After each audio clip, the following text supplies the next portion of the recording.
Click the bell icon to get latest videos from Ekeeda.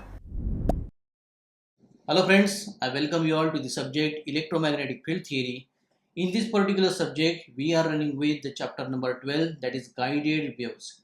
In these guided waves, we are seeing the transmission of the electromagnetic wave from one point to another point. Generally, we see from the source to the load here. So, in this particular subject, for this particular chapter, we started initially to understand first of all the multi-conductor transmission lines that are usually we use. So these are the two-wire transmission line, the coaxial cable transmission line, the strip lines, and the micro strip line.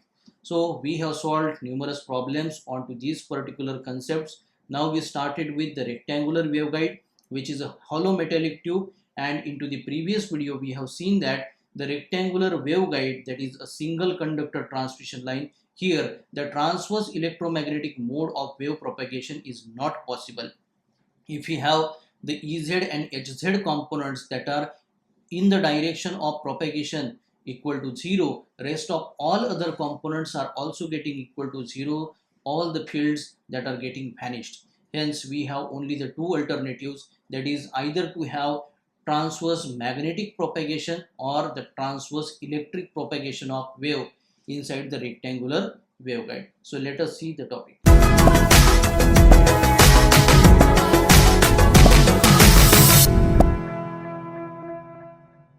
So here first of all we have the title TM. So for transverse magnetic field or for TEM mode, we need to have Hz to be equal to 0 and Ez to be equal to 0. We select first of all the TM mode. So for TM mode, we make Hz to be equal to 0. Hence no component of magnetic field will be there in the direction of propagation, and Ez, that is non-zero. So Ez may be existing, there may be a component of electric field intensity wave in the terms of in the direction of propagation. So therefore such a situation we can say that it is transverse magnetic wave. Later on we shall see for the TE waves. So proceeding with this particular case, so Ez is non-zero. So the equation that we have obtained from the expansion of the wave equation into the Cartesian coordinates for electric wave, we can have the representation. So del 2 Ez upon del x square plus del 2 Ez upon del y square plus h square Ez will be equal to 0, where h square is the combination of other constants that are gamma, propagation constant, the permeability mu, permittivity epsilon, along with the angular frequency omega. So we require solution of this particular equation so that we can have the substitution of Ez into the earlier equation that we have seen, which are supposed to get 0 if we substitute Ez, Hz equal to 0 for Ex, Ey, Hx and Hy components. So therefore the Ez we require. So initially to determine the Ez component, we consider the solution to be of such a form.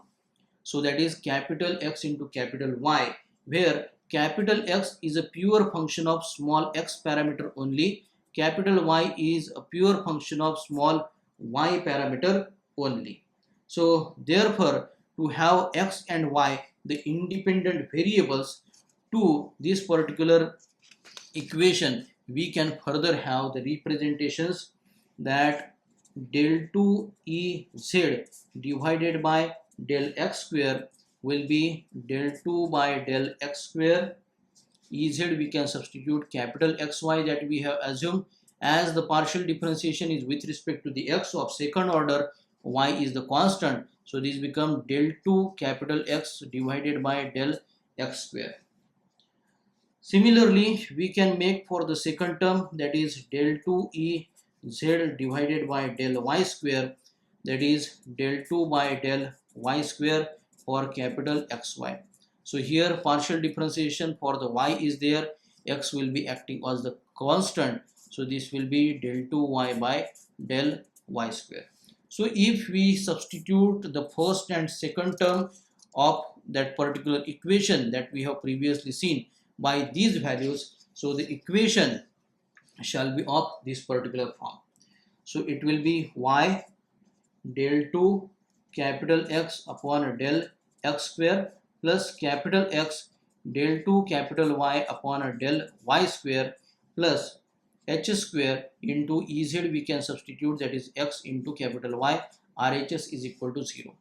So here as we have x and y independent, so therefore instead of the del we can mention d2x by dx square, d2y by dy square, also the complete differentials. So here we can divide the throughout equation by capital XY and obtain the form 1 upon capital X, it will be d2x by dx square plus 1 upon capital Y, it will be d2 capital Y upon dy square plus it will be h square, it will be equal to 0.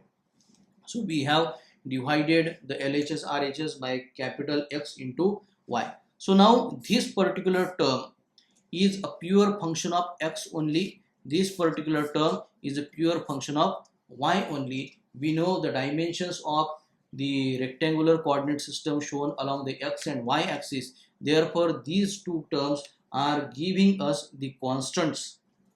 So everything into this particular X, this term we can replace by minus b square, b is a constant, and this second term by capital A square, which is also a constant, minus a square.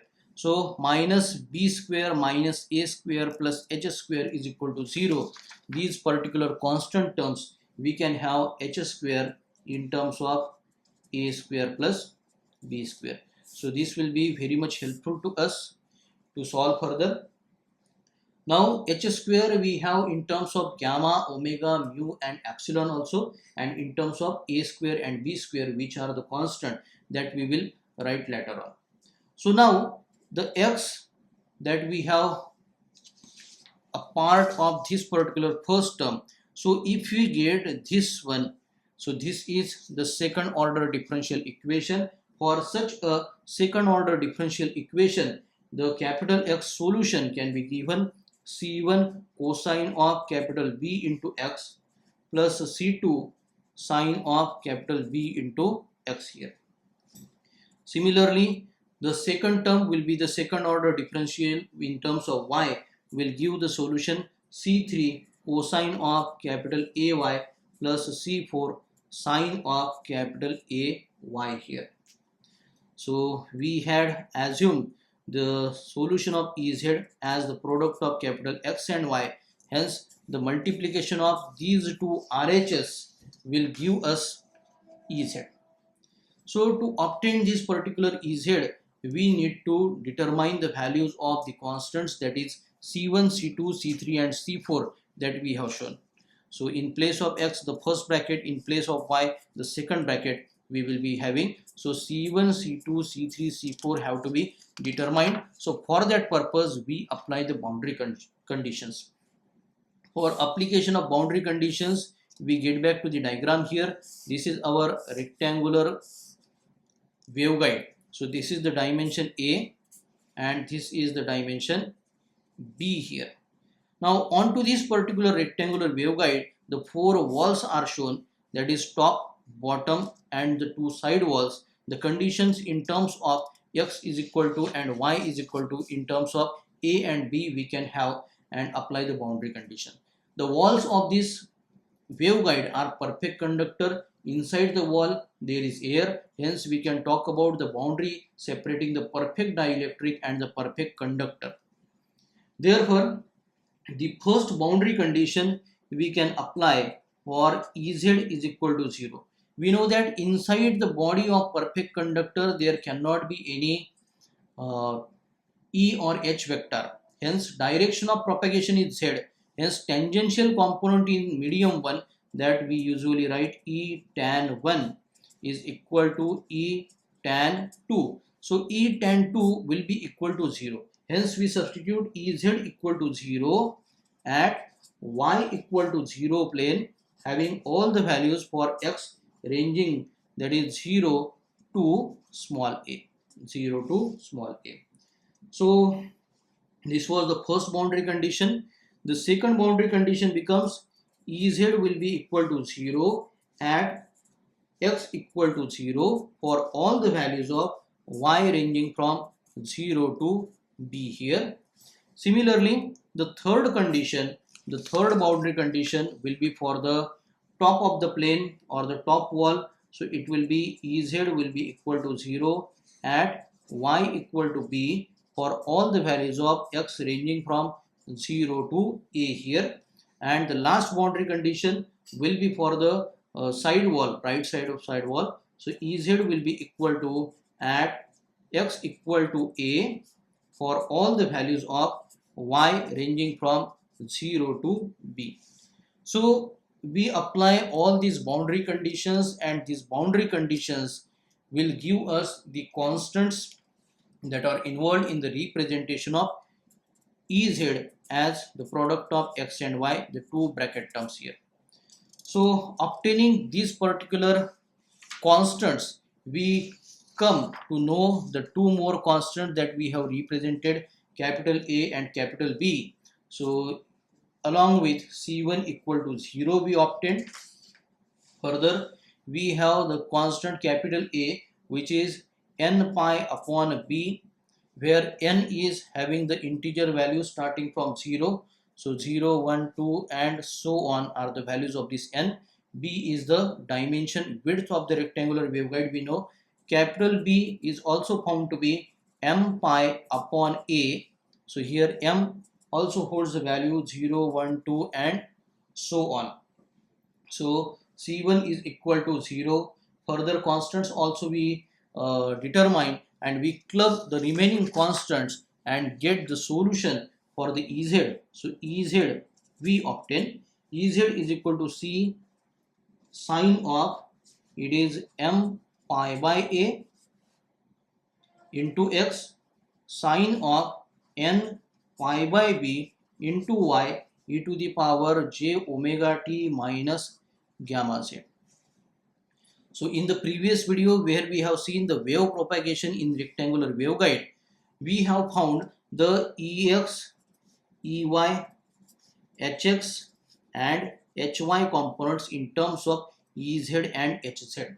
So Hz for this Tm mode is equal to 0. Ez, if this particular RHS we substitute in those equations, so that time we can obtain these particular equations. So for Tm mode we can say Ex, Ey, Ez and Hx, Hy, these are the 5 components that are existed into the rectangular waveguide.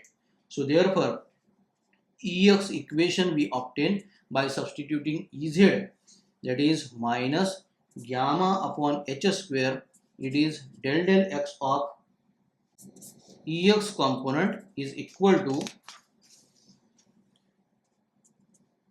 instead of writing the intermediate step, Ex component will be equal to minus gamma upon h square c in bracket m pi by a cosine of m pi by a x sine of, it is n pi by b y in multiplication with e to the power j omega t minus gamma z.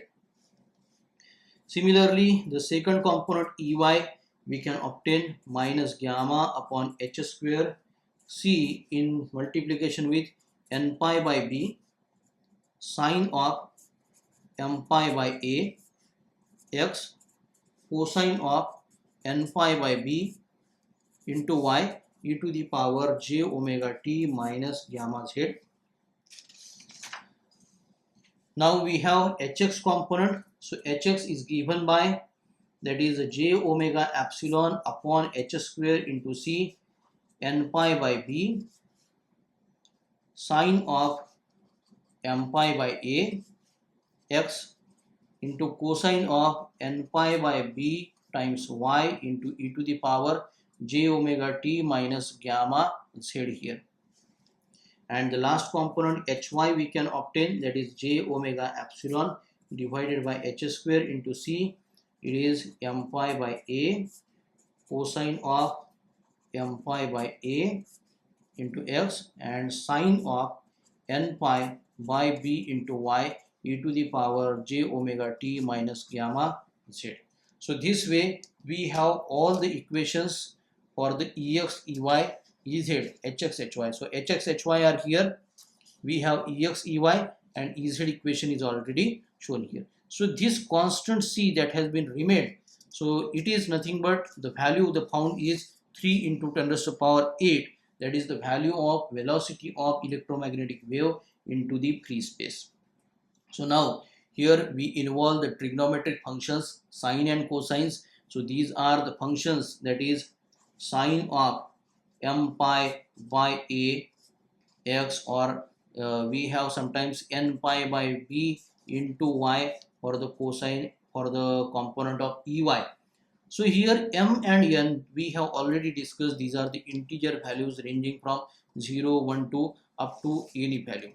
So this way, for the TM mode of wave propagation, we can say that if selecting the value TM suffix mn, so we can have TM00, TM01, TM10, TM11, TM, it will be 1 2, TM21, and so on. If you can go, we can have several modes into the transverse magnetic wave propagation through this rectangular waveguide.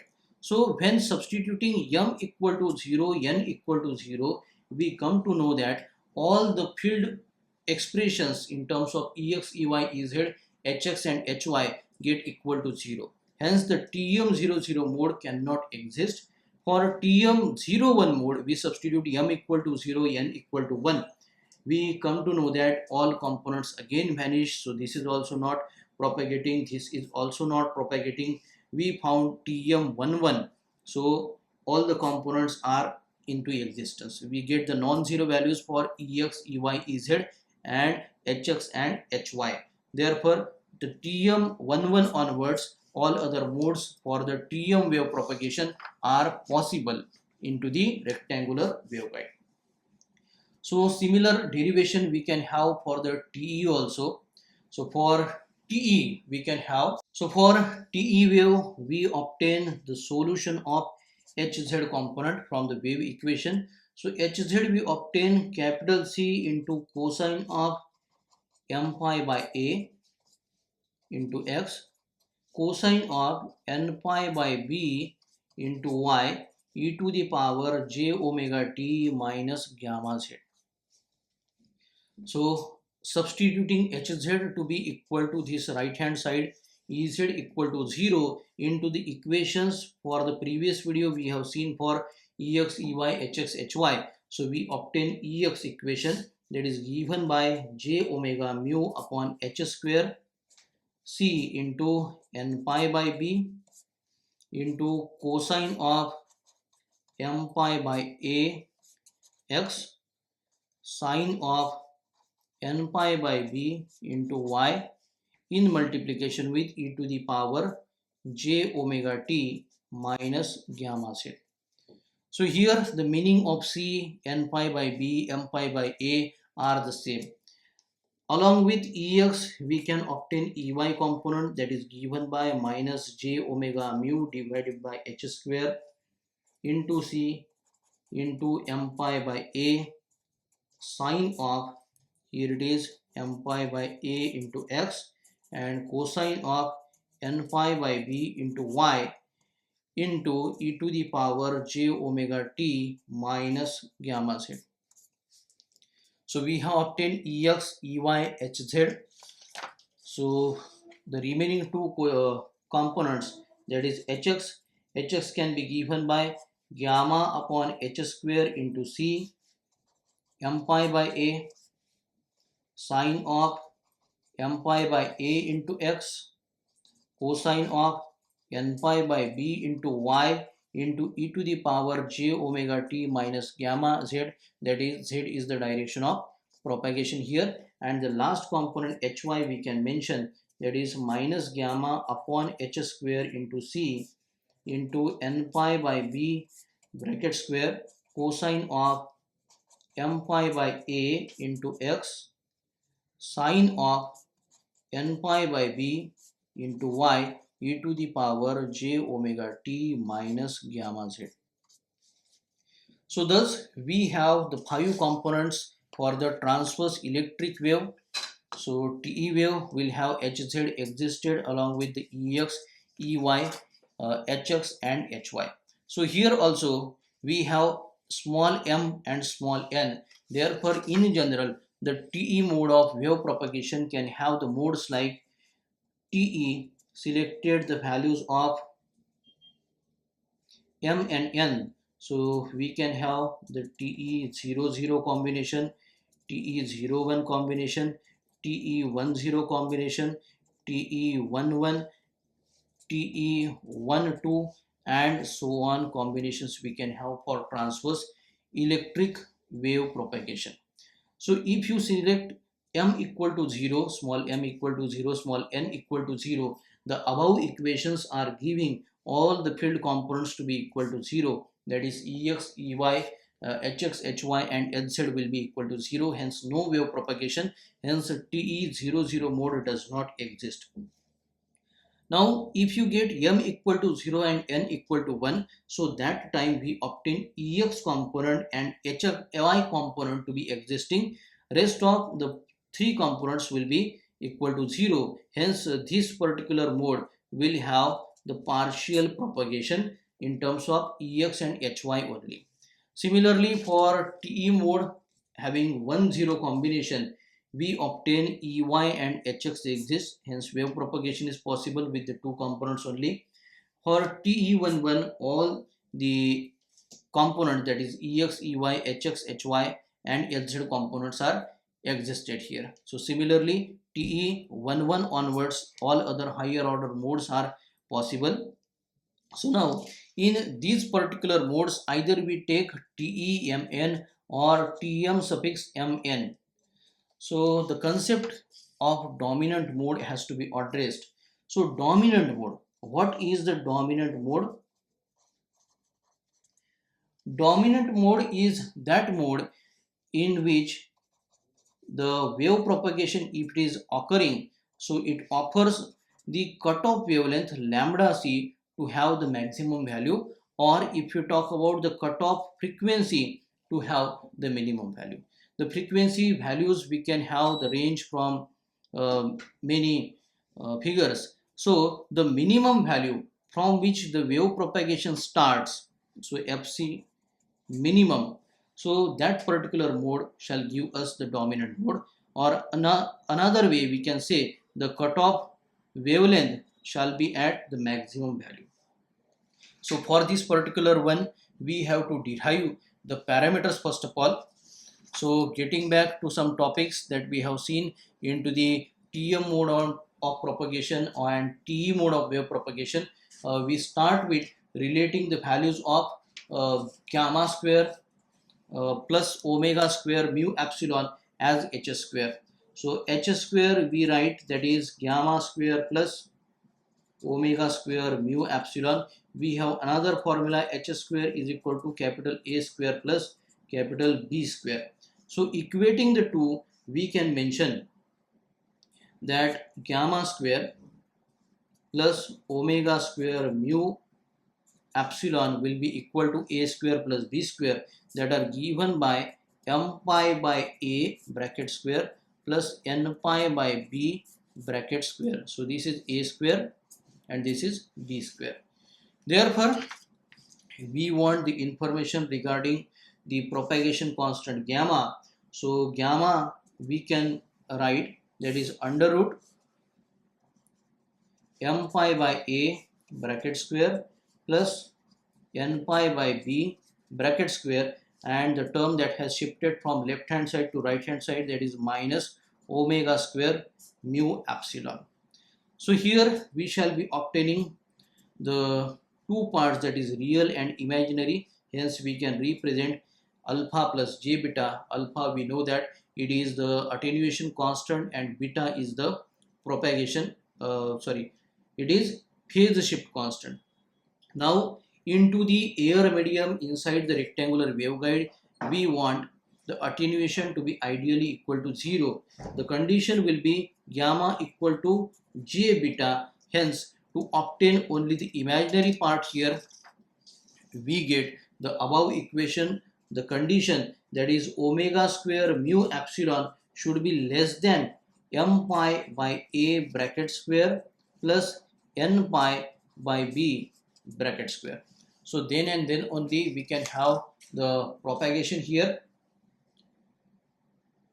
So omega square mu epsilon should be greater than these two ones. So that time we shall say f will be equal to fc, the cutoff frequency, gamma will be equal to the 0, omega will be equal to 2 pi f or 2 pi fc, omega we can replace with omega c.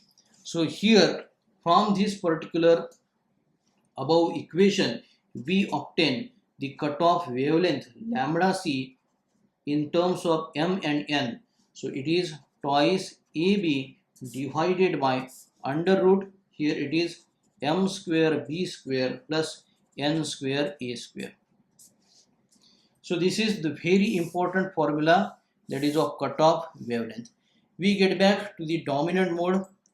So for selecting, suppose TE01, because TM01 is not existed, selecting m equal to 0 and n equal to 1, we obtain the result of lambda c.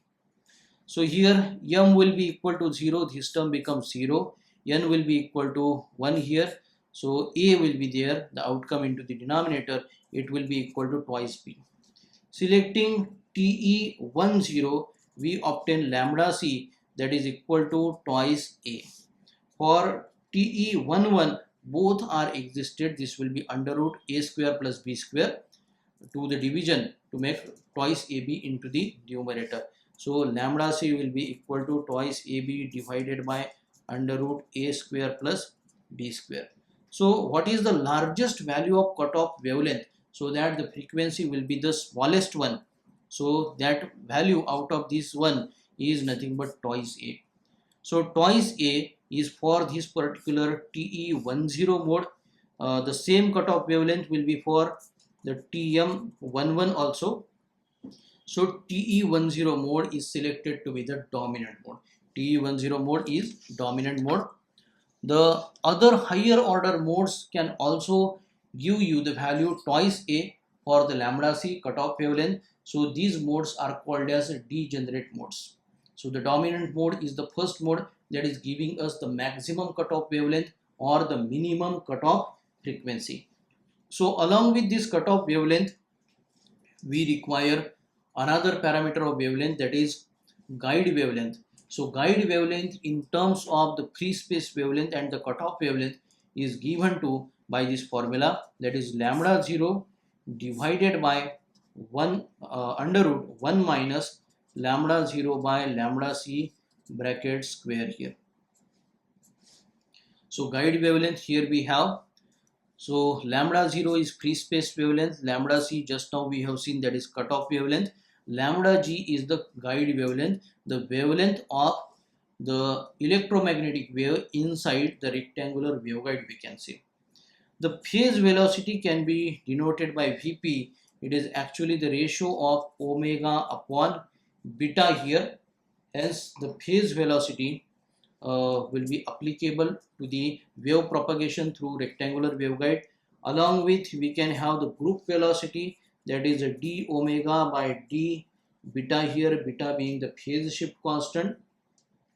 In terms of the cutoff frequencies, the phase velocity we can denote c upon under root 1 upon fc upon f.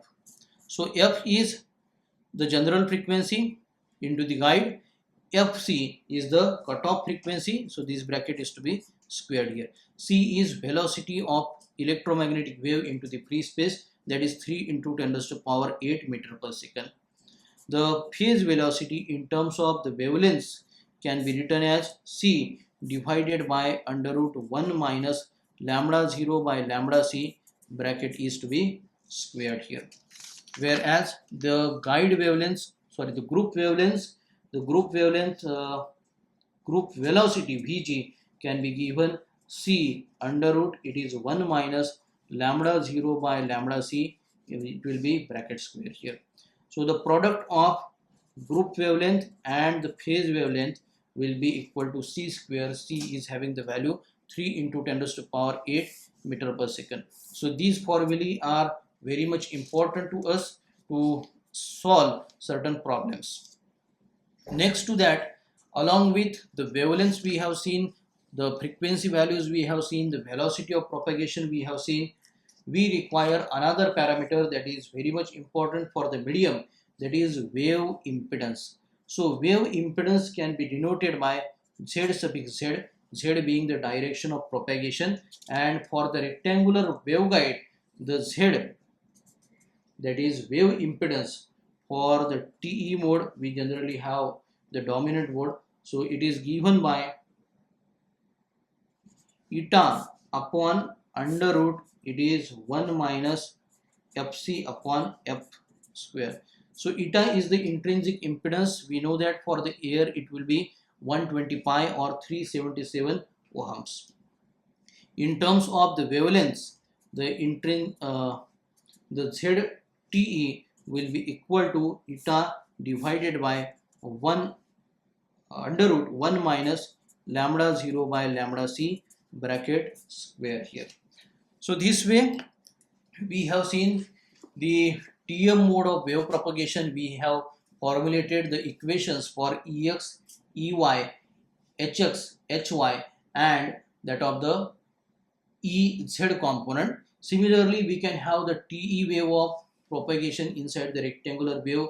We have formulated the values. We have the dominant mode to be the TE10 mode, and the characteristics in terms of the velocity of propagation, the cutoff frequency, cutoff wavelength, the phase wavelength, the phase velocity, and the group velocity. Into the next video, we shall be starting practicing the problems based on to the rectangular waveguides. So I hope you have understood well what is rectangular waveguide. It is a hollow metallic tube. So through the hollow metallic tube, we can have the exact electromagnetic wave to propagate in controlled manner from one point to another point. For getting such more topics onto this electromagnetic field theory, you can subscribe to Ekeeda channel. Thank you.